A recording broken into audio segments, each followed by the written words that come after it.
Buenas tardes a todas las personas que se unen a nuestro live el día de hoy con nuestro tema depresión y tristeza. Vamos a tema súper chévere que tenemos el día de hoy.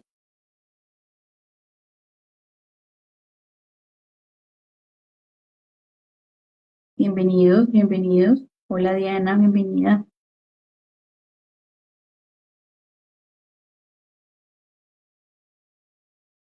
Bueno, vamos acá a intentarnos unir con el doctor.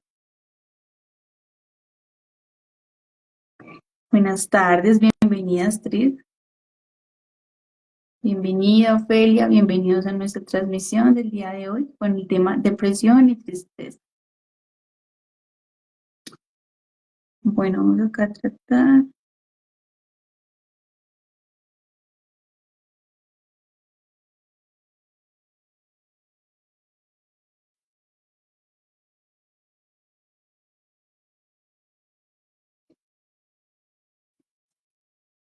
Buenas tardes, Caro. Buenas tardes, Paola. Hola, doctor. Estoy tratando de unirte, pero no me da. Te voy a aceptar nuevamente a ver si podemos lograr conectarnos, transmitir. Listo, ya. Buenas tardes. ¿Cómo estás, doctor? Bienvenido nuevamente. Muchas gracias por la Casi que oportunidad, no lo Karen. ¿Cómo estás? logramos, pero acá Bueno, eso pasa. estamos. Aquí Mientras estamos. eso Bienvenido. no nos afecte la salud mental, precisamente, bueno, sí, se intentó. Eso también tiene su gozo. Claro que sí. Bueno, doctor, bienvenido a nuestro live del día de hoy con el tema de depresión y tristeza. Creo que aquí hay dudas, en lo personal yo tengo una duda. ¿Qué nos diferencia de la depresión o el estar triste? ¿Cuál es esa diferencia? Bueno, vamos a utilizar una definición para poderlo aclarar. Empecemos por definir que los seres humanos estamos produciendo permanentemente pensamientos. Esos pensamientos son textualmente movimientos de la memoria y son propuestas neuronales. Los pensamientos se producen de manera continua y aproximadamente entre 20.000 y 60.000 pensamientos. Cada pensamiento genera una respuesta neuroendocrina que traducido al castellano es una sensación, que yo la interpreto y la experimento como una emoción. Si bien los pensamientos son de corta duración, pero se pueden integrar, las emociones son de más larga duración, pero no demasiada. Y esas emociones de larga duración se llaman entonces estados emocionales que pueden durar aproximadamente hasta 2 minutos, en términos generales unos 20 a 40 segundos y a veces un poco más, 100 segundos, 120. Cuando un pensamiento perdura con una emoción y se renueva, se llama un sentimiento.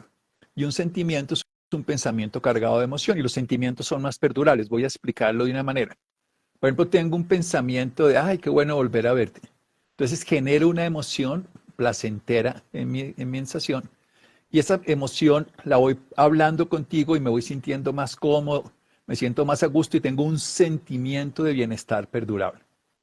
Cuando tengo varios sentimientos de bienestar, tengo lo que se llama un estado de ánimo o humor. Estoy de un estado de ánimo eufórico si estoy en una fiesta, un estado de ánimo apesadumbrado, un estado de ánimo irritable o un estado de ánimo lo que sea. Ese estado de ánimo mantiene mucho, ya no solamente es un sentimiento que puede durar un par de horas, de minutos a horas, sino un estado de ánimo puede durar hasta varios días. Entonces, ¿cuál es la diferencia? La depresión está relacionada fundamentalmente con un estado de ánimo perdurable. O sea, hay pensamientos, hay emociones, hay sentimientos que se caracterizan porque aproximadamente durante una semana o más tengo un estado de ánimo perdurable con esa misma condición. Tiene a ser bajo, evito hacer acciones que antes me motivaban, no disfruto lo que antes disfrutaba, tengo además, por ejemplo, bajas valoración de mí mismo, autoestima, puedo incluso tener pensamientos autodestructivos, tengo menos motivación para actividades, por ejemplo, sexuales, apetito, puedo estar profundamente dormido y estar en esa condición. ¿Qué es la tristeza? Es una emoción. Partimos de pensamiento, emoción, sentimiento, estado de ánimo o humor. Y la depresión es un estado de ánimo. O sea que uno puede tener tristeza y no estar deprimido. Incluso, también suena raro, menos común, pero también puede pasar, puede tener una depresión y no estar triste, aunque suene raro. Ahora, ¿por qué se caracteriza la tristeza? Entonces vamos a ver las emociones. Vamos a tener además un taller para todos los interesados en gestionar las emociones. Ahí en la página de SIO arriba pueden preguntar.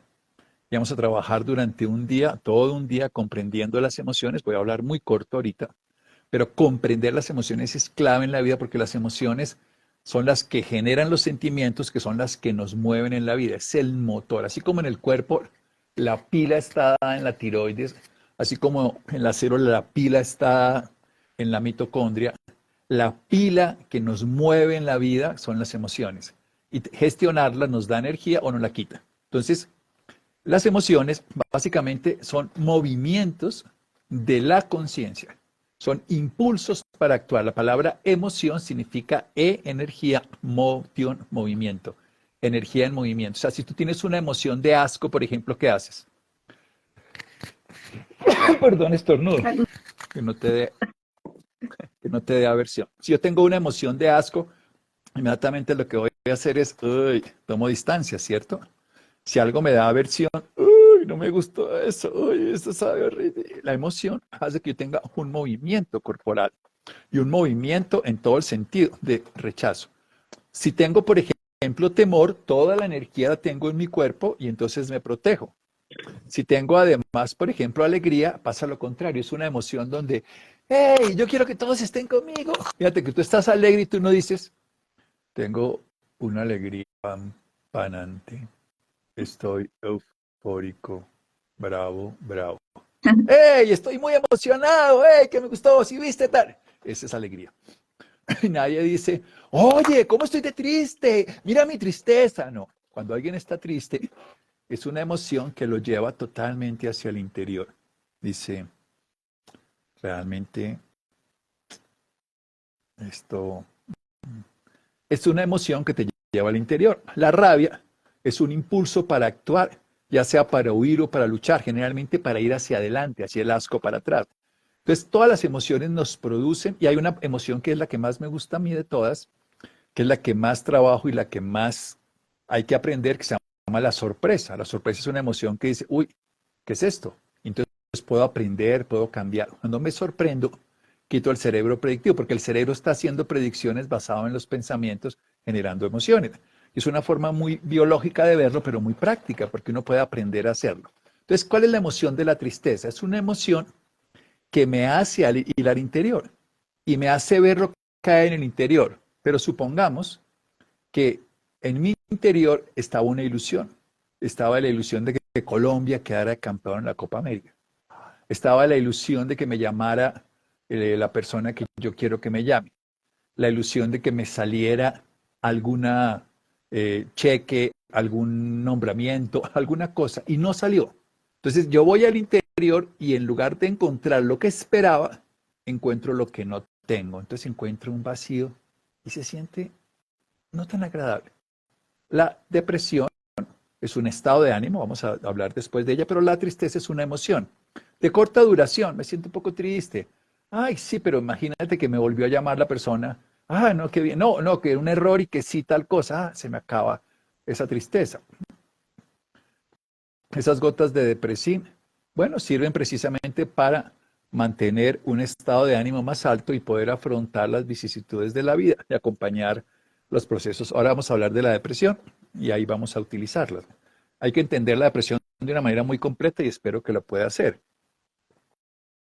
La tristeza entonces es un estado corto porque es una emoción que dura unos segundos asociado a algo en que nosotros consideramos que nos falta, que no está. Por supuesto, uno puede tener un estado triste, pero prolongado, en un proceso adaptativo que se llama un duelo. El duelo no es una depresión, el duelo es una respuesta reactiva ante una pérdida. Generalmente la tristeza se asocia a una pérdida. Perdí el empleo, perdí mi equipo de fútbol, perdí una relación, perdí algo que esperaba. Siempre hay una pérdida, sensación de pérdida. Generalmente la tristeza puede venir también por estados metabólicos.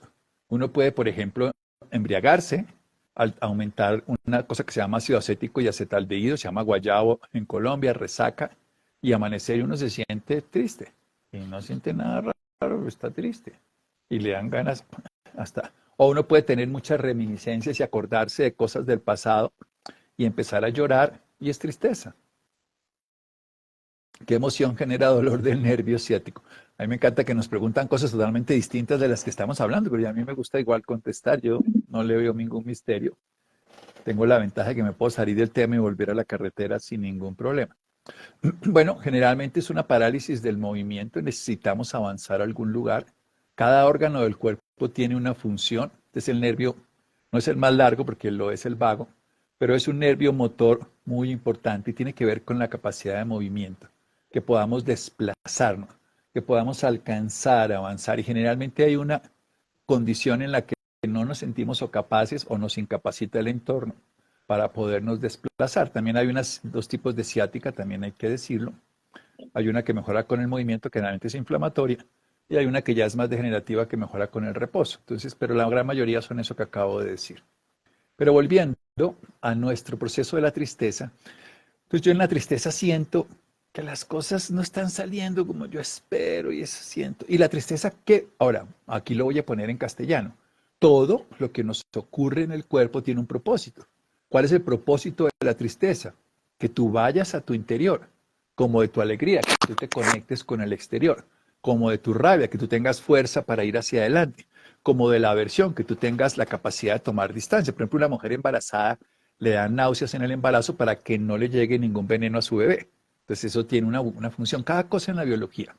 Entonces la tristeza tiene una función biológica y yo quiero decir esto que es muy importante.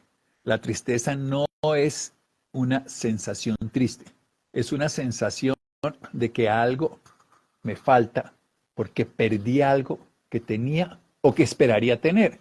Quería ganarme esa rifa y estaba en el bingo y me faltaba un número y la señora otra sacó el 48 y no dijeron el 49 que era el mío. Ay, qué tristeza. No tenía nada, pero ya en mi hipótesis la tenía y luego siento el vacío de no tener lo que creía que iba a tener. Y es perdí lo que no tenía. ¿Cuándo visitas Santa Marta, doctor? No, no, tengo planes en estos días. No, no, no sabría entonces. Doc, Entonces, tengo una pregunta. por favor. Digamos que cuando uno siente esa tristeza, lo que tú dices, por no obtener algo que uno creía que podía obtener, no sé, se puede también, no sé qué diferencia hay entre la desilusión o si la desilusión tiene que ver con eso, porque a veces uno se achanta cuando pasa esas Pensemos la cosas. palabra. Desilusión. Aunque no todas las palabras son claras. Por ejemplo, aguacate en el idioma original significa testículo de árbol. Y eso suena muy raro porque los antiguos le pusieron ese nombre. Entonces uno pues, se va a comer el testículo de un árbol, pero en este caso la palabra sí nos sirve. Desilusión. O sea, tenía una ilusión y la perdí. La desilusión me lleva a experimentar una tristeza. La desilusión nace de una idea que es un pensamiento que al no comprobarse que se da el resultado esperado, entro en tristeza. Y eso es simplemente, la desilusión conlleva la tristeza, por supuesto. Ok. Entonces, aquí dice, doctor, cuando una persona recurrentemente piensa en no seguir viviendo, eso es una depresión. Si eso es perdurable, sí. Si es ocasional, yo tengo muchas veces esta pregunta en la consulta, cuando alguien me dice, es que no quiero vivir más y me quiero morir, y le digo, ¿te quieres morir o quieres que se te quite este problema? Por ejemplo, un dolor. No, si se me quita el dolor, ya quiero vivir. Entonces, lo que no quiero. Entonces, a veces la pregunta hay que hacerla mejor. ¿Y qué es lo que sientes cuando sientes que no quieres seguir viviendo? Sería la respuesta más adecuada a la pregunta.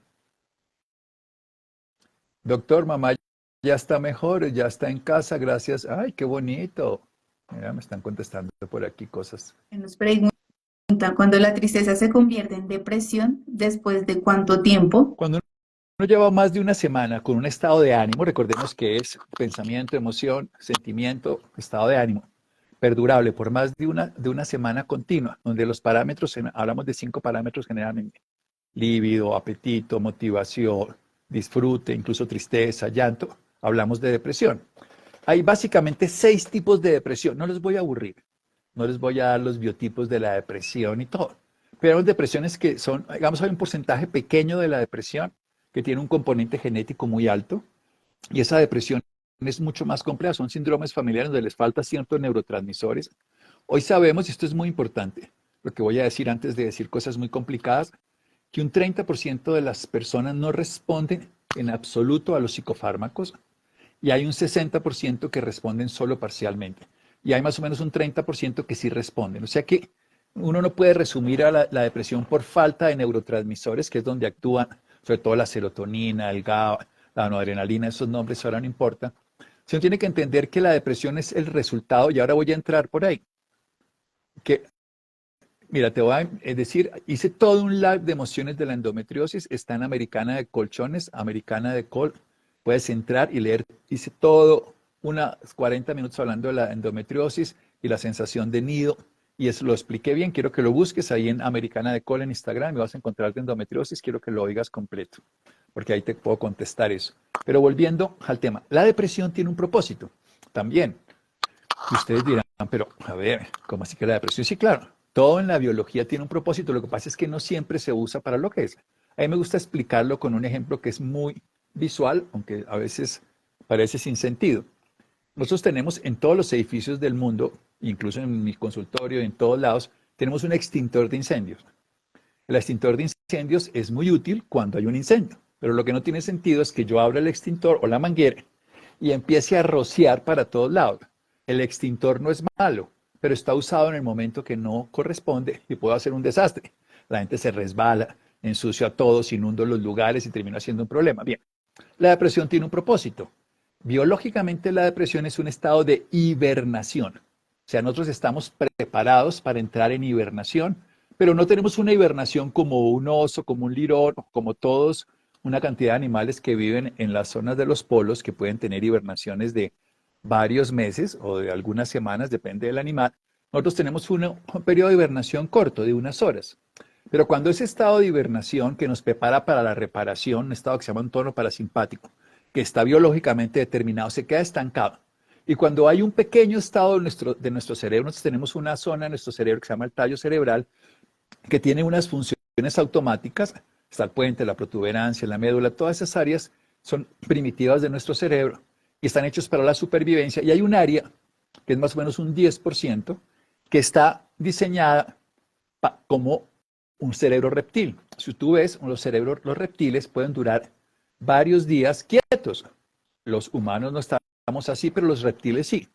Entonces, a veces, ante ciertas circunstancias, se activan esas áreas, se llama la teoría polivagal, y terminamos teniendo un estado de parálisis por inmadurez cerebral frente a un suceso y nos incapacitamos. No sabemos cómo pensar, nos queremos incapacitar, nos entramos en esta condición de no querer nada, de no desear nada, de no movernos, y hay un porcentaje de personas en depresión que lo hacen por esto.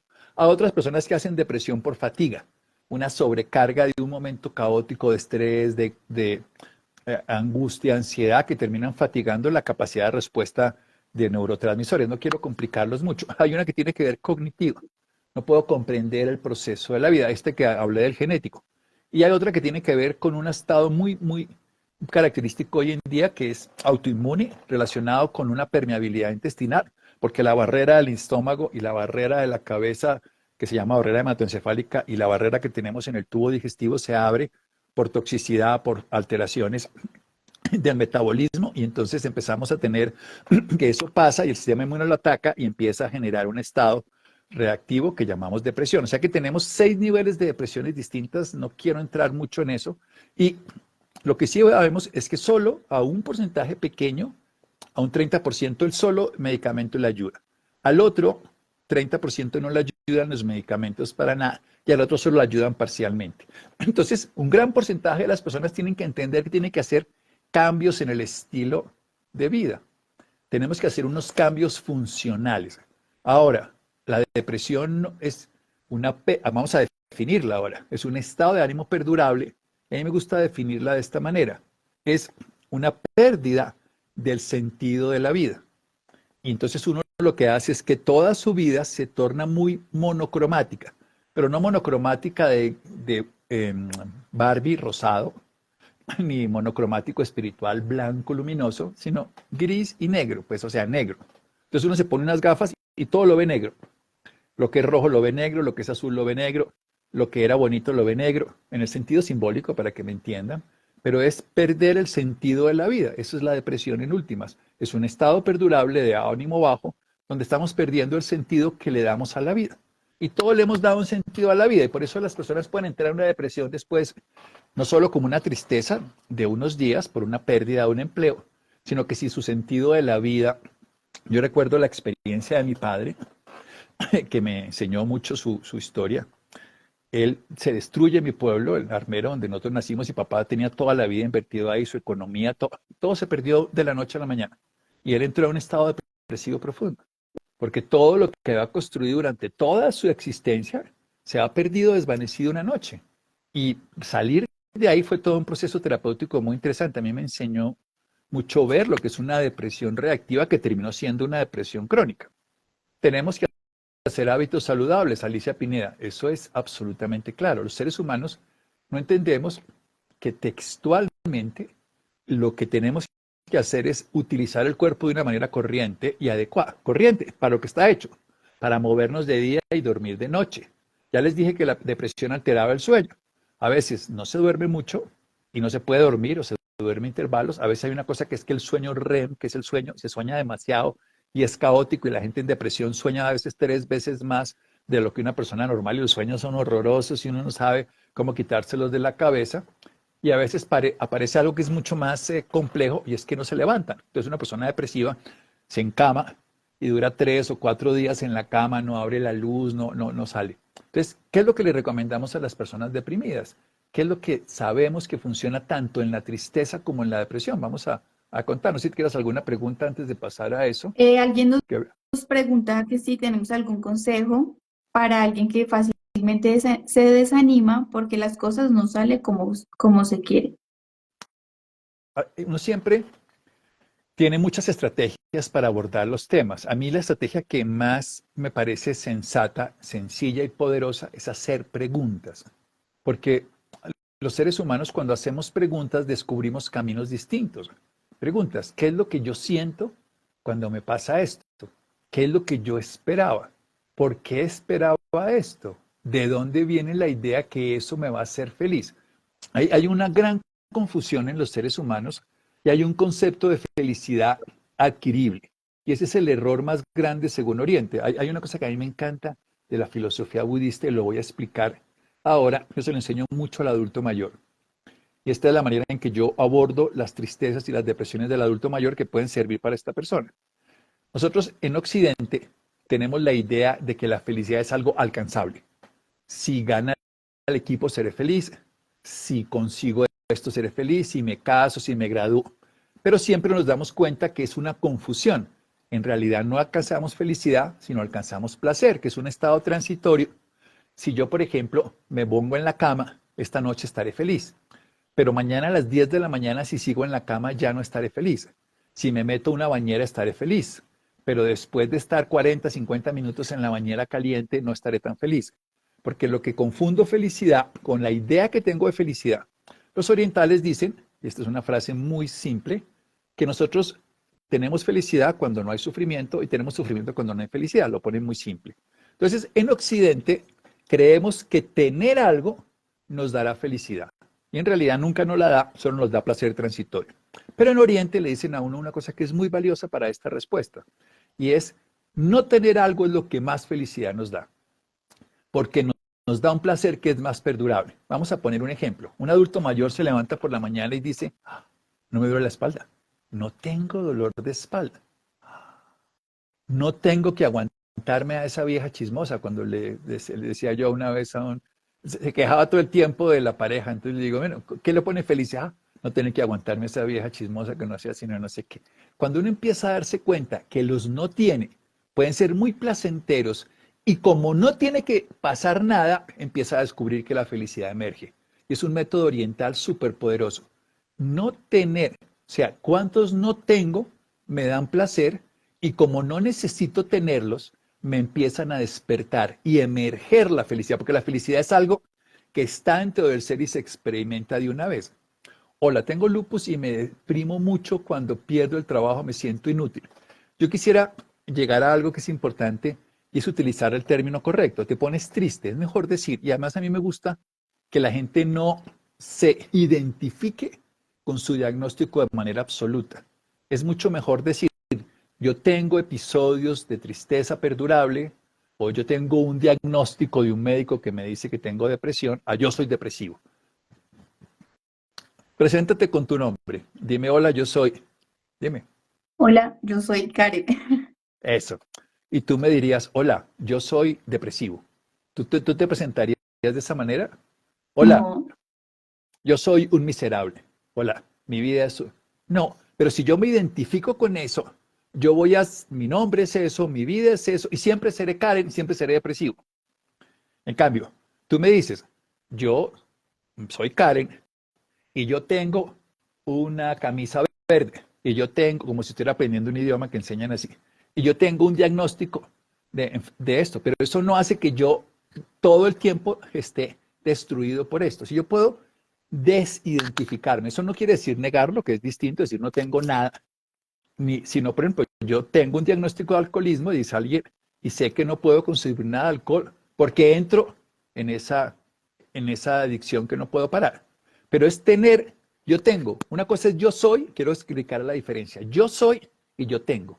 Cuando yo tengo un diagnóstico puedo hacer algo, porque si yo tengo calor, puedo ponerme un ventilador, si tengo frío, puedo ponerme un saco. Pero si yo soy frío o si yo soy caliente, es mucho más difícil de transformar. Entonces es importante decir, yo tengo episodios de tristeza. Entonces cuando dice yo me deprimo, cuando no, yo tengo momentos de tristeza cuando pierde mi equipo de fútbol, cuando no me llama la pareja que yo quiero, cuando no me salen las cosas como yo quiero. Entonces ya empiezo a tener una distancia y puedo hacer algo con eso. Cuando soy eso no puedo hacer nada, pero cuando tengo algo puedo hacer algo. El mal funcionamiento de la tiroides, claro, la tiroides es la pila del cuerpo y la tiroides es el manejo del tiempo. Esto es bien interesante. Cada vez hay más evidencia de que la tiroides se relaciona con el tiempo. Las personas que tienen problemas de tiroides siempre hay que preguntarles cómo procesan el tiempo, cuál es el acelere o cuál es el tomar distancia al tiempo y no involucrarse, porque esto nos hace percibir el tiempo, la forma de la tiroides. Por eso los hipertiroideos vienen acelerados y los hipotiroideos todo lo hacen más lento. La relación de cómo procesamos el tiempo está relacionado profundamente con la tiroides. Entonces, las personas tiroideas empiezan a tener una relación con el tiempo y cuando los presionan, si son hipotiroideos y no están corregidos, y los presionan, empiezan a sentirse que no pueden lograrlo y empiezan a sentir síntomas de desilusión y tristeza, pero no están deprimidos. Y pueden diagnosticarse o pueden sentirse deprimidos, pero no lo están. Están simplemente yendo a la velocidad que pueden. Si tú eres una tortuga, tú sientes que va muy rápido, pero si es una babosa y vas encima de una tortuga, dices, no, no, despacio, que nos vamos a matar, porque la babosa es mucho más lenta que la tortuga. Pero la tortuga va a su ritmo, la liebre va a su ritmo, el guepardo va a su ritmo y hay que encontrar el ritmo propio y en el tiroides alterado se afecta el ritmo. Cuando, y cuando sacan el apéndice, es verdad que es falta de valoración y merecimiento, ando hospitalizada por eso. A mí me preocupa mucho, y lo digo en esta palabra, preocupación, cuando uno termina volviendo absoluto lo que le pasa en el cuerpo como si todo fuera de la mente.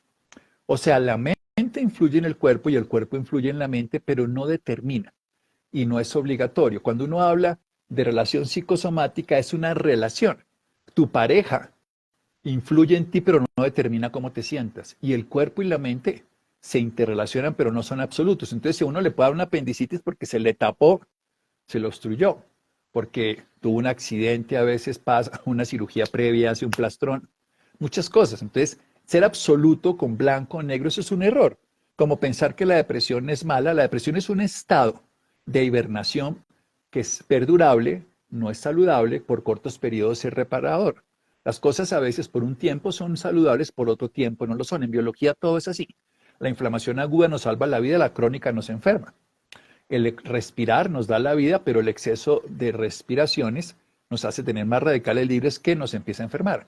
Entonces, eso de bueno o malo es un concepto cultural, social, filosófico, pero biológicamente es aplicable en unos momentos de una manera porque la clave de la biología es el contraste. Hay luz de día, oscuridad de noche, hay movimiento en un momento, reposo en otro. Hay comida en un momento, ayuno en otro. Y si uno no entiende eso, entonces todo lo vuelve absoluto. Por eso es bueno decir, yo tengo episodios depresivos, por momentos me siento triste, lo que sea. Y no sentir, soy depresivo toda la vida. Sería así. Y mi vida es una desgracia porque ya estoy empezando a hacer una asociación y me vuelvo una camisa de 11 barras. Ahora, no quiere decir que la depresión se mejore con cambios de estado de ánimo inducidos por ideas positivas, porque toca hacer estados. Entonces, lo que acabo de decir, hay que trabajar 5 áreas en la depresión. Doctor, ¿existe alguna esencias que ayuda a mantener el sueño reparador? Ya que me despierto, hay unas goticas que tenemos que estas se llaman dormilla, que ayudan a favorecer el sueño. Ustedes pueden preguntar esas preguntas ahí en su esencias arriba. Pero voy a decir las 5 cosas que yo recomiendo para hacer. ¿Sí? ¿Ibas a decir algo? No, había una pregunta. Dice, ¿cómo afrontar la depresión cuando la pareja todo el tiempo dice que es inventado? ¿Cómo afrontarlo? Es- si una persona se fractura una pierna y le dice camina, la persona no puede caminar. Otra forma de verlo es que una depresión verdadera, no un estado de ánimo bajo, corto, o un periodo de tristeza, una depresión es como una fractura en el estado de ánimo, porque es un estado de ánimo que me incapacita para disfrutar. Y no es flojera, no es ganas de mamar gallo, es un estado que tiene un componente biológico, un componente endocrino, un componente relacional. No, ¿qué áreas en la... Hoy sí no me voy a meter con la ansiedad porque nos salimos por otro lado. Algunos psiquiatras diagnostican depresión sin revisar tiroides. ¿Cómo es posible esto? Bueno, técnicamente sí habría que revisar el metabolismo. Precisamente les he dicho que, el proceso de la depresión puede tener un componente totalmente biológico, neuroendocrino. Por ejemplo, es muy fácil que una mujer en la menopausia, por la caída hormonal, si ha tenido un síndrome de tensión premenstrual, es muy probable que vaya a ser una depresión producto de la caída hormonal durante el periodo del climaterio, que es el primera, y la menopausia. Climaterio es esos cambios en el primer año de la dejada de la menstruación.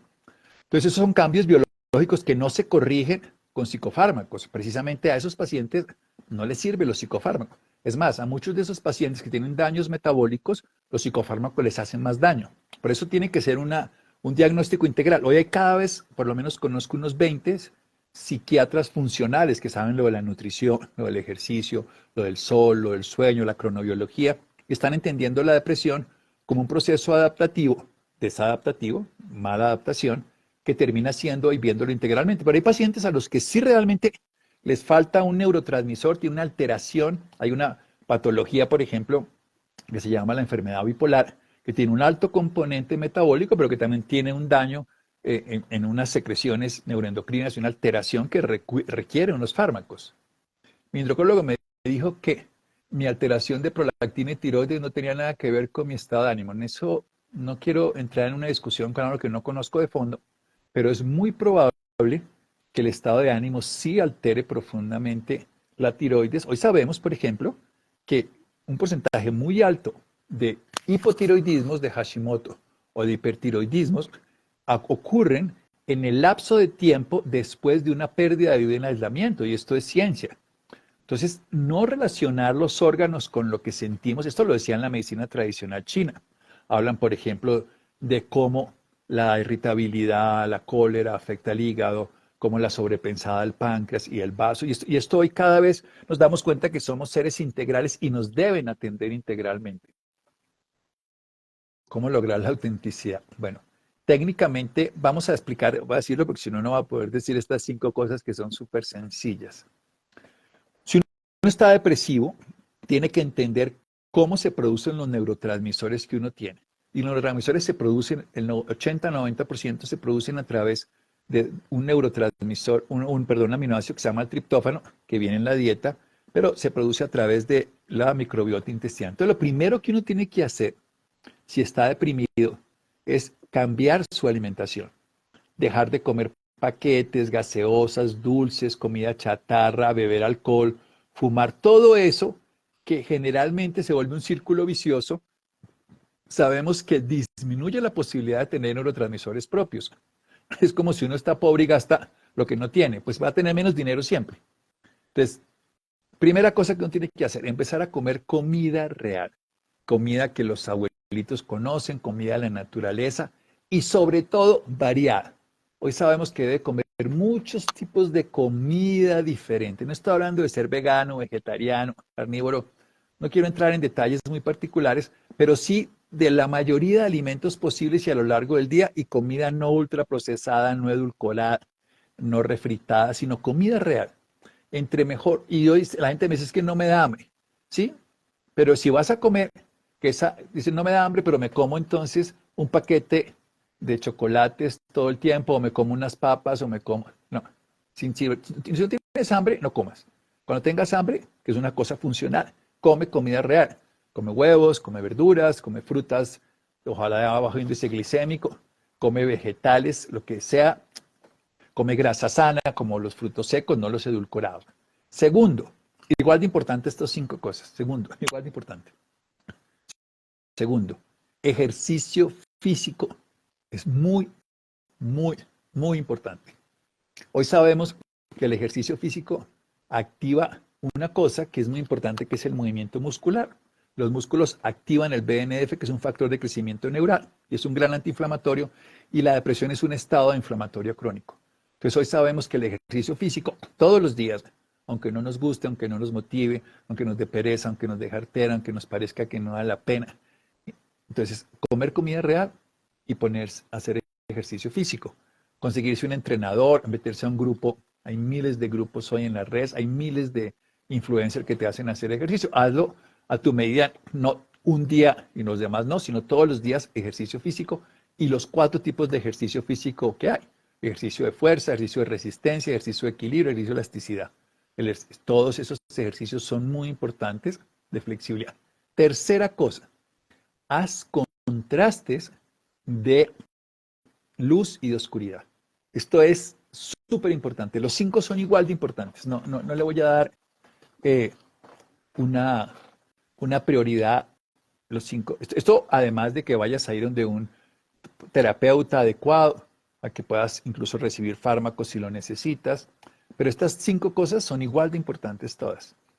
La tercera cosa, haz contraste entre la luz y la oscuridad. Esto es absolutamente esencial. ¿Qué significa? Todos los días exponte a la luz y entre más temprano, la luz natural. Hay una terapia, se los voy a contar. El doctor Rosenthal en los años 60 y hasta los 80 ya lo diagnosticó, habló del síndrome de previsión estacional. ¿Qué significa eso? Síndrome de privación significa que las personas en invierno se ponen más depresivas porque no tienen luz. Entonces diseñaron, y esto hoy en el día en Europa es muy común, se llama luminoterapia, y le ponen a uno luz azul. Bueno, estando en Colombia, o estando en un país tropical, o estando en verano europeo, lo que hay es sol, no está ahora. Pero estoy en la noche aquí en Bogotá, pero en Colombia. Pero si salgo a la luz de la mañana es gran antidepresivo. La luz de las primeras 2 horas del amanecer en cualquier lugar del mundo, hay una flor que es muy bonita, lo pueden encontrar, se llama el Hipericum perfulatum, su nombre más conocido es St. John's wort, y es una flor que se abre al amanecer, después del amanecer, y es una flor que tiene un efecto similar a los antidepresivos, y es simple y llanamente eso, pero es que si yo me pongo, me florezco a esa hora. Y es tan importante la luz de día como la oscuridad de noche. La oscuridad, a mí me gusta usar esta frase un poco eh, extraña, somos hijos de la luz y la oscuridad. Necesitamos la luz y necesitamos la oscuridad. Entonces es tan importante, la oscuridad hace que tengamos melatonina, que es el más grande antioxidante endógeno. También hace que tengamos una cosa que se llama epitalamina que nos renueva, que tengamos además todo el sueño profundo que es reparador, porque una de las cosas que los depresivos tienen es poco sueño profundo y mucho sueño REM y cantidad de sueño superficial. Entonces la oscuridad es esencial para dormir, así como la luz del día. Luz de día todas las veces que podamos al lado de una ventana y sabemos que, por ejemplo, si hay personas depresivas, los que están al lado de la ventana se recuperan más rápido que los que están en el cuarto al lado, que están al otro lado. La luz natural del día y la oscuridad de noche, oscuridad absoluta, sin televisor, sin tabletas, sin estas cosas. Por eso estas charlas las hacemos de 6 a 7 y no 9 a 10 de la noche. Los depresivos, entre menos escuchen la naturaleza. Cuarto, precisamente, contacto con todos los elementos de la naturaleza. Esto es absolutamente esencial. Hay mucha menos depresión en las personas que están en el campo que las que están en la ciudad, las que caminan descalzos, las que van a la playa, a la montaña, hacen caminatas, hacen baños de mar. Todo eso tiene porque nosotros somos hijos de la naturaleza también, de la luz y la oscuridad y de la tierra. Entonces, conectarse con la tierra. ¿A qué horas comienzan esas 2 horas de luz? Pues cuando empieza la luz tienes que mirar en la ciudad donde te encuentres a qué hora sale la luz y en esas 2 horas esa luz tiene la posibilidad de estimular tu serotonina. Si la pones a las 10 de la mañana tiene otras funciones, no malas, pero no tanto para la serotonina. Volvamos a lo mismo. El cuarto es contacto con los elementos de la naturaleza, todos los que pueda. Salir y tomar baños de, por ejemplo, en Oriente, hacen una cosa muy interesante que se llama, y en Occidente ya las clínicas lo hacen, de adultos mayores depresivos, los ponen a la luz del sol y los ponen a salir y que les dé aire. El viento, el aire, el agua, la naturaleza, la tierra, caminar descalzo. Y voy a decir la quinta, que y aquí vamos a empezar a desarrollar. Generar un propósito de vida diario. Después voy a contar que eso tiene 3 patitas que las voy a poner juntas. Un propósito de vida. Tener un para qué vivir. Recordemos, la depresión es la pérdida del sentido de la vida. Hay que ponerse un propósito. Así no tengamos ganas. Como cuando uno le dicen, come por mamita, come por papita, come por mamita, el papito, hace no sé qué. Bien, lo mismo. Es ponerse un proyecto. Y hay 2 cosas, y aquí es donde viene, digamos, el elemento que une todo. Se llama relaciones. Entonces, hay que generar relaciones saludables con uno mismo, con los demás y con el sentido de la vida y la existencia. Entonces, el propósito de la vida se construye a través de relaciones. Krishnamurti, líder espiritual de Oriente, decía que la vida es acción y vivir es relacionarse. Entonces, en la depresión, el propósito de vida se encuentra cuando podemos relacionarnos adecuadamente con todos los ejes de la vida. Entonces, una pareja afectiva, pues eso funciona muy bien. Si esa persona no te quiere, pues escoge quererte a ti misma porque es la persona más cercana que tienes. Si tus hijos no te quieren y te abandonaron, empieza a buscar un sentido de vida personal que no dependa de otro, porque en cuanto yo espere algo de alguien o de algo en ese nivel voy a sufrir. Entonces necesito alimentarme de comida real, necesito hacer contrastes, necesito moverme más, necesito conectarme con la naturaleza y generar relaciones que den propósito a la vida. Entonces la relación más importante es con uno mismo, poder llevarse uno bien. Y ahí viene el diálogo interior, cómo me hablo, cómo me trato, yo no sirvo para nada. No, si yo, y hay una cosa que es bien interesante, alguien estaba preguntando ahorita de la ansiedad, voy a dar un tip. Hay un experto en felicidad de Harvard que dice una frase que a mí me parece muy válida y que yo la utilizo frecuentemente, y es que la mayoría de los estados depresivos tienen que ver con recuerdos del pasado no elaborados, que nos quedamos atrapados en un pasado doloroso o incapacitante, y la ansiedad por hipótesis de un futuro que no ha llegado pero que puede llegar. Entonces, dice él, cuando estoy muy depresivo o cuando estoy muy ansioso, me puedo hacer una sola pregunta. ¿Qué de lo que está aquí o de lo que está ocurriendo no he descubierto ni me he dado cuenta? Lo voy a intentar descubrir. Entonces, estoy aquí en esta mesa, aquí, no tengo que irme para ningún lado. ¿Qué de lo que hay en esta mesa yo no he descubierto ni conocido previamente? Entonces empiezo a mirar esta rayita, ¿ve? Yo no me he dado cuenta que esta rayita se movía con esta. Inmediatamente, esa acción favorece la atención, no necesito hacer un estado meditativo, y me saca de las preocupaciones del pasado y de las anticipaciones del futuro. Pues digamos, es una manera de relacionarme con el presente. Pero aquí viene lo mismo que estaba diciendo. Las relaciones son con uno mismo, muy importante, con los demás seres, cómo las reconstruyo, y algo que es bien interesante, con la divinidad, con la existencia. Entonces ahí sirve meditar, hacer yoga, desarrollar un arte. Cuando me puedo relacionar adecuadamente con la vida, empiezo a desarrollar un arte, no solo el ejercicio. Entonces uno puede terminar juntando todo. Como sano, me muevo mejor, salgo al sol, me llevo bien conmigo mismo. Y eso obviamente es terapéuticamente útil frente a todo lo que hemos hablado. Si el paciente requiere alguna medicación, requiere un soporte psicoterapéutico, requiere, bienvenido sea. ¿Dónde juegan papeles las esencias de flores y las esencias de ciclos y ritmos? Todo lo que yo llevo trabajando más de 30 años. Pues bien, eso es una de las cosas más interesantes que hemos visto. Y es que uno puede sanar experiencias traumáticas que te incapacitan disfrutar el presente. Por ejemplo, duelos no resueltos, experiencias de dolor, sensaciones de angustia. Entonces ahí vienen las goticas de depresión, las goticas de ansia, que lo que hacen es permitirte experimentar las emociones, recordemos, pensamientos, emociones, sentimientos y estado de ánimo. Si tus emociones son favorables, tus estados de ánimo van a ser más favorables y tus estados de ánimo, por los sentimientos perdurables que se vuelven estados de ánimo, van a hacer que puedas sobrellevar mejor esos estados bioquímicos, inmunológicos, neuroendocrinos de malestar. ¿Cómo trabajar en el amor propio si de pronto tiene la tendencia a la autocrítica severa? Bueno, tú tienes ahí una pregunta y una respuesta a la vez. Si tienes una autocrítica severa, entonces hazte esta pregunta. ¿Vale la pena maltratarme de esta manera? Porque es que las preguntas, cuando uno las sigue haciendo, hay una frase que me encanta, la escuché hace muchos años, que decían que sabio, en Oriente dicen esto, es aquella persona que los mismos interrogantes que se hacía de niño lo hace al final de su vida. Entonces, imagínate esto. De niño me preguntaba algo y de adulto mayor me lo vuelvo a preguntar. Entonces, ¿qué hace uno con las preguntas? Me pregunto. Y esto, por ejemplo, vale la pena que yo me maltrate para obtener algo?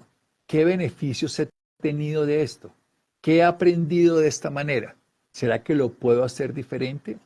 Entonces uno puede decir, toda la vida me he maltratado. ¿Qué he logrado cuando me maltrato? Entonces analizo. Pues lo único que he hecho es sentirme peor conmigo mismo. O sea, valió la pena.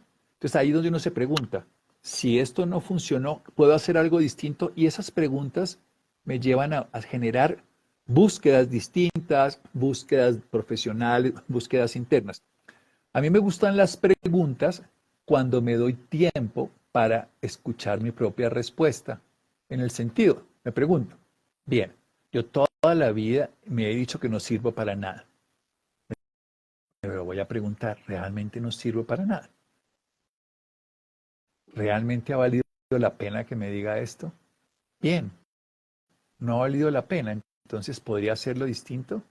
Y empieza uno a hacer un diálogo constructivo y no un diálogo inquisidor destructivo. ¿Cómo ayudar a un hijo adulto, así fuera niño, que está pasando por depresión? Bien, primero, si tú eres la mamá, como estás nombrando en este momento, tienes que ser muy respetuosa de ese estado y ser muy consecuente con que la relación es un poco diferente entre un padre y una madre y un hijo. Entonces hay que preguntar nuevamente. Entonces, hijo, ¿cómo te sientes? Quiero saber de tus palabras cómo te sientes, no quiero suponerlo. No, mamá, yo me siento bien. Dice, bueno, yo cuando hace unos meses te veía de una manera distinta. Quiero saber qué estás sintiendo. Quiero saber con lo que estás sintiendo si te puedo ser útil. Entonces yo las mismas preguntas que te podrías hacer a ti se las vas haciendo de una manera muy respetuosa. También puedes empezar incluso, te puedo hacer una pregunta. Y lo que no quiero es que le des consejos. Los hijos soportan muy mal los consejos de los padres, más cuando son más grandes, a menos de que los pidan. Y cuando a mí me gusta decir dos frases. Es muy difícil que alguien valore un consejo cuando no lo ha pedido, que es más o menos equivalente a cuando uno lo despierta y no lo han pedido. Si uno está dormido, lo despiertan y uno no ha pedido, uno se levanta bravo. Pero si uno ha pedido que lo despierte porque tiene un viaje, uno lo agradece. Entonces pasa lo mismo. Si uno pide un consejo, lo agradece. Si uno no lo pide, entonces por eso habría que preguntar para estar seguro de que la persona lo va a esperar. Ahora, terapéuticamente, una persona que está en depresión debería tener un soporte profesional, un psicólogo, un psiquiatra, un coach que esté capacitado un líder espiritual. Hay muchas personas que pueden abordar la depresión. Recordemos que hay un porcentaje pequeño que la depresión requiere psicofármacos, pero todo el resto del bagaje requiere muchas más cosas. Pero jamás humillarlo, maltratarlo, ni siquiera hacerle barra. Tú puedes, levántate, eso no sirve de nada. Sirve más bien mostrarse absolutamente comprensivo. Ahora, comprendo tu estado, comprendo que no tienes ganas de moverte, comprendo que te sientes aburrido, comprendo que te sientes molesto. Sin embargo, ¿qué tal intentar esto? Sería una manera correcta de decirlo. En lugar de como usted está siempre echado, como usted no se le da la gana de hacer nada, como usted es un perezoso, como no se la pasa sino llorando y quejándose todo el día. Entonces, en ese sentido, pues evidentemente ya otra persona te va a pelear cuando le des cualquier idea. Aquí nos preguntan si rescate de Estrella de Belén para el manejo de duelo por pérdida de un ser querido. La estrella de Belén es una esencia de flores que el doctor Edward Bach desarrolló para los duelos, sí. Hay muchas más esencias para duelos, eso es una, también está el espino blanco, por ejemplo.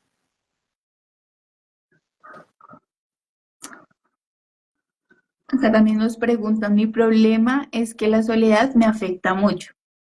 La soledad es uno de los procesos que la vida moderna lleva hasta un 30% de las personas en el planeta están padeciendo de aislamiento social.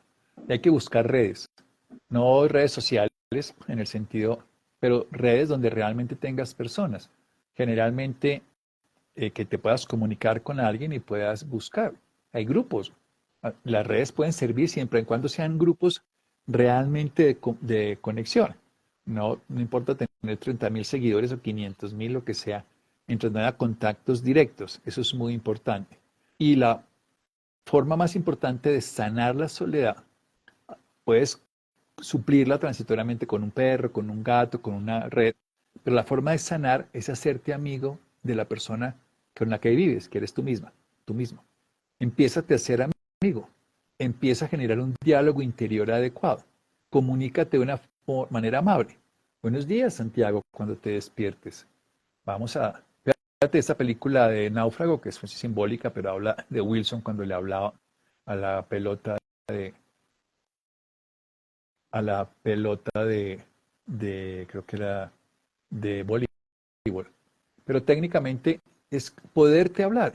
Incluso hoy sabemos que hablarse verbalmente, cuando uno está mal, es súper terapéutico.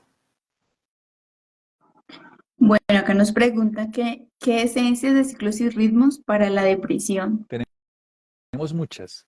Del Dharma tenemos una que se llama gozo, que es la que yo más recomiendo en términos generales, pero depende de la causa que está llevando.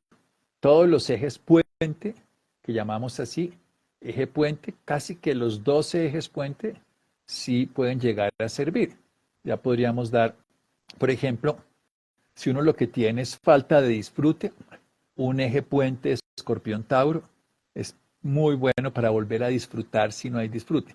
Si tiene un bloqueo mental y no puede salir, un eje puente que se llama Piscis Virgo. Entonces los ejes puente todos van a funcionar a nivel del área mental y todos van a trabajar todas las diferentes áreas de la depresión. Nosotros nos formamos en eso y les contamos, pero cualquiera de los ejes puentes, los 12 ejes puentes, te pueden ayudar profundamente en los estados depresivos y pueden complementar muy bien cualquier terapia y pueden transformar, porque esa es la palabra que buscamos, estados perdurables, porque lo que nosotros buscamos con las esencias es quitar patrones de comportamiento que recaen permanentemente ante circunstancias externas desfavorables en esos condicionamientos que son de hibernación, de aislamiento, de minusvalía, de tristeza y de pensamientos negativos en el sentido de autodestructivos o incapacitantes.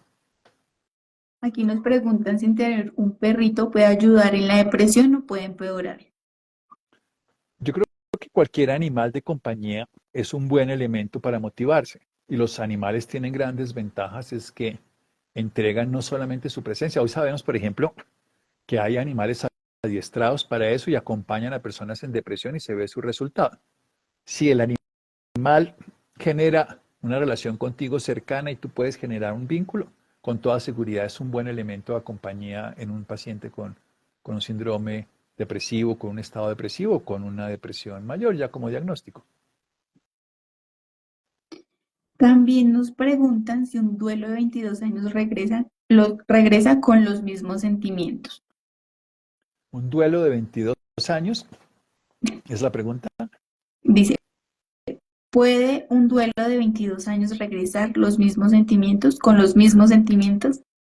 Realmente nosotros pasamos siempre por ciclos y repetimos patrones que tenemos antes. Y generalmente los síntomas son muy parecidos, lo que pasa es que se viven de acuerdo al momento histórico diferente. Digamos, uno no vive las mismas emociones de la misma manera que las tenías de niño, pero las vive en su presente de una manera que se puede relacionar como lo vivía antes.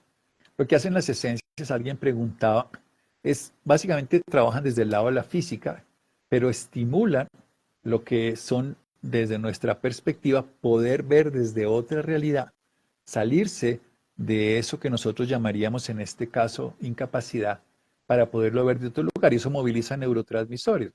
Y moviliza neurotransmisores, pues hay muchos más neurotransmisores que los que siempre nombramos.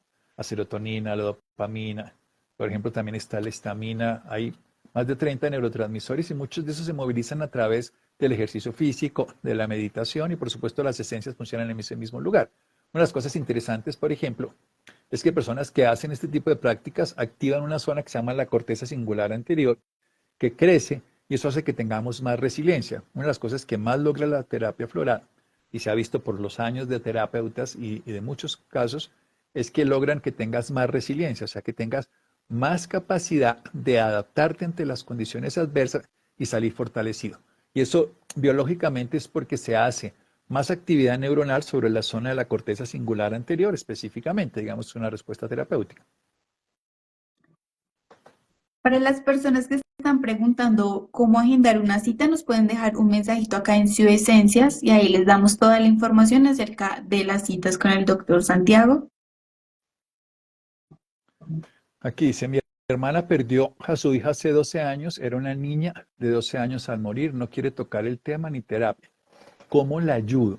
Yo creo que uno, en esos casos, pues siendo hermano no es fácil. Generalmente alguien puede tocarle el tema, pero uno sí puede ser muy discreto y decir, mira, yo quiero proponerte algo. Quiero primero que me escuches. No me digas nada. Solo quiero que me escuches. Y yo después te escucho. Hagamos un juego. Quiero decir qué es lo que yo veo y quiero darte mi opinión. No lo que debes hacer, solo darte mi opinión, lo que observo y lo que veo. Quiero que lo escuches como mi opinión. Cuando uno asume que es mi opinión y la dice sin intentar que el otro la acoja como verdad o mentira, es muy fácil de recibir. Por ejemplo, si tú dices, a mí no me gustan los frijoles, cualquier cosa, es mi opinión. Entonces tú dices, a mí sí me gusta, empezamos. Bien, a ti te gustan. ¿Por qué te gustan los frijoles? Porque a mí personalmente me parece que son muy lo que sea. Esas opiniones no nos llevan en conflicto. En cambio, a ti te deberían gustar los frijoles, tú deberías saber. Es que se te murió tu hija y deberías hablar. Entonces, das tu opinión y eso funciona de una manera completamente particular, que es, Aquí nos, en este pre- caso, dime. Ay, perdóname. Aquí nos están preguntando qué esencia puede tomar para sustituir las pastillas para dormir. Bueno, hay que buscar por qué una persona no duerme. Tenemos muchos live de sueño. Nosotros dormimos por dos razones. Una porque tenemos un contraste circadiano, luz de día, oscuridad de noche, que lo ponía como algo clave para la depresión. Y también porque hacemos suficiente actividad física y aprendemos a descansar en la actividad mental antes de dormir. Entonces, todo eso, entonces tenemos, digamos, hay una mezcla que ayuda que se llama dormillar, que es una mezcla. Si tienes un trastorno de sueño que no es todos los días, sino por ejemplo los fines de semana duermes y después no, es mejor una que se llama eje cardinal que te regula los ciclos circadianos.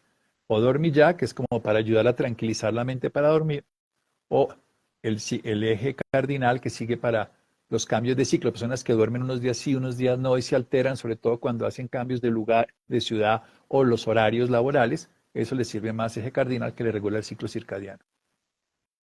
Bueno, ¿Se puede tomar alguien las estaba gotas con un preguntando. tratamiento antidepresivo? Sí, durante años lo he hecho.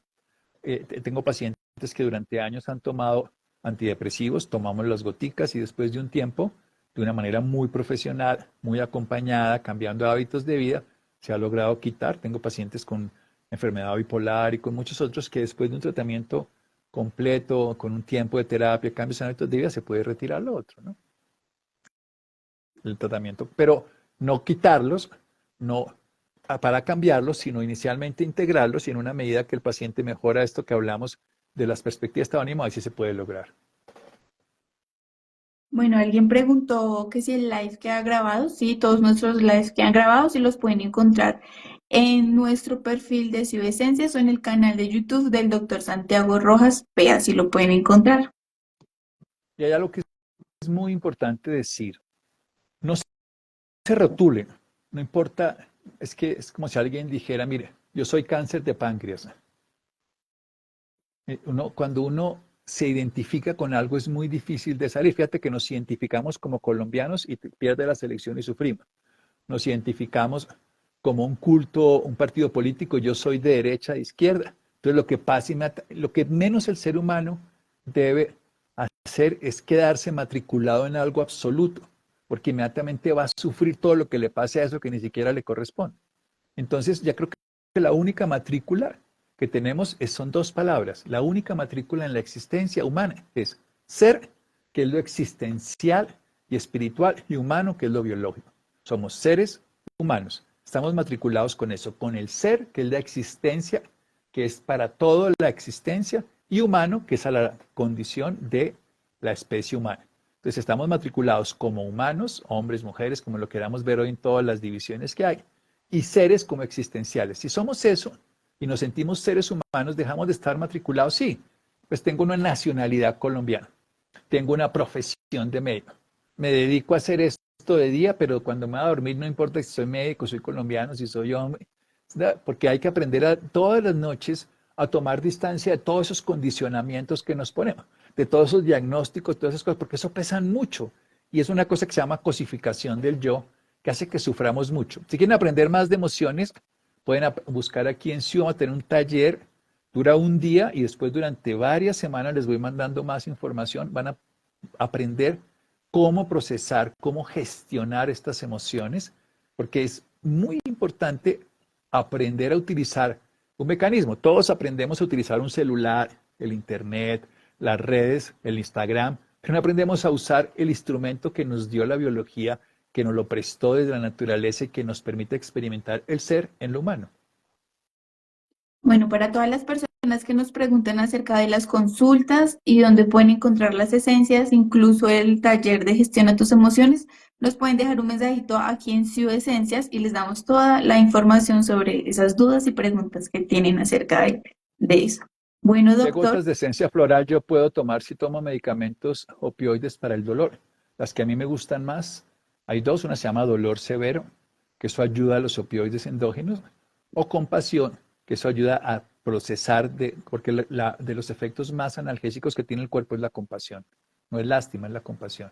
¿Cómo se llama el taller, doctor? Gestiona tus emociones. Gestiona tus emociones. Online Es también online, es presencial y virtual. es mixto.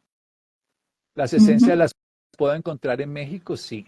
Sí, Carmen, las puedes encontrar en México. Todas las esencias nuestras están en México. Hay un sitio que se llama Del Ser, así textualmente con doble, Del Ser, lo pueden encontrar. Y allá están las esencias de ciclos y ritmos, las esencias del Dharma, ahí las puedes encontrar. En Pereira no, pero desde aquí, desde Bogotá, se te mandan para todos lados. Envíos a todo el país. Bueno, muchas Bueno, gracias, doctor, Karen. muchísimas gracias a ti una vez más por acompañarnos con este gran aprendizaje.